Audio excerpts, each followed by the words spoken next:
look at an aspect of policing most departments would rather not discuss. It's no secret police use social media in a variety of ways, but CBS 4's Jim DeFeedy shows us this new crime-fighting tool is far more sophisticated than most people realize. Next, how a podcast is providing an intimate look at life behind bars in California's oldest prison. The audio series Ear Hustle, the first podcast to be produced entirely inside a prison. In 2015, the International Association of Chiefs of Police found that 96% of law enforcement agencies surveyed use social media in some capacity. Blacks weren't all united, man. Okay? Raza's not all united. Alright? You can live your life trying to unite everybody, man. It ain't gonna happen.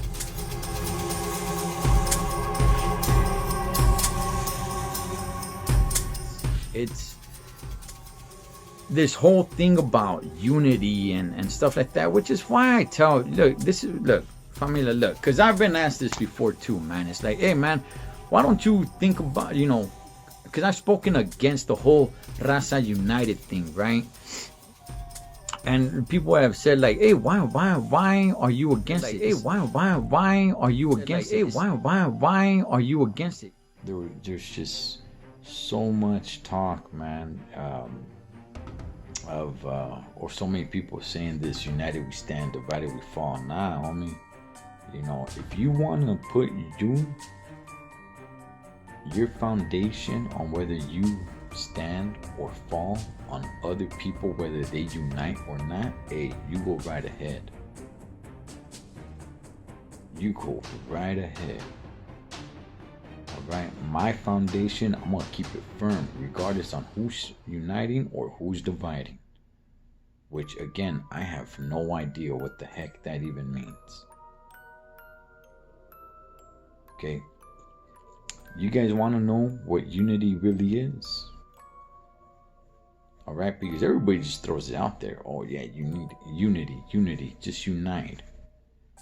Just unite, and that's that's it, man. We just unite. Let me tell you what unity is.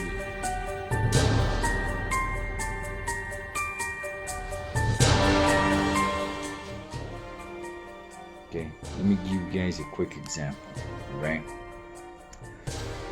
I was chopping it up with this one girl, right?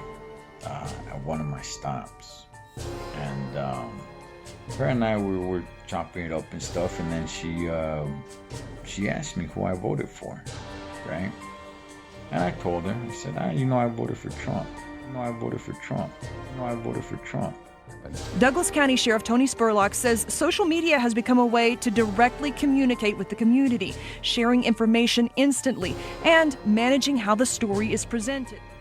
And viral videos were just the start. In other cases, there are questions about transparency. In San Antonio, a newspaper discovered that a police department video featuring 911 calls actually included a fake call. And that's a pretty innocuous example, but it demonstrated this larger point that when the agency is in control of the information, they need to be really transparent about where it's coming from. You might be asking, like, hey, maybe this Vato's a race hustler. Maybe Cholo Trucker's a race hustler.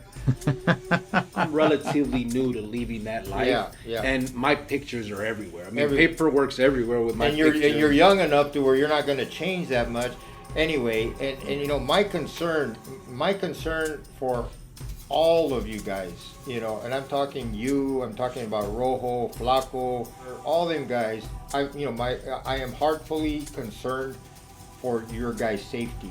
Into a restricted area on the second floor of police headquarters. It was a rare look behind the scenes, as most police agencies are reluctant to show this side of their operation. I don't want to be the person that gives that trade secret away. I'd be less than truthful to you or to the viewing public to tell you that, we don't incorporate the use of social media to help us. Absolutely. Warden William Biddle would conduct tours of the cells, showing off Stroud as a glowing example of the prison's ability to rehabilitate even the worst criminals. Stroud would put on an act for the visitors, demonstrating that he was reformed, but it was only an act. Stroud remained a violent and dangerous man.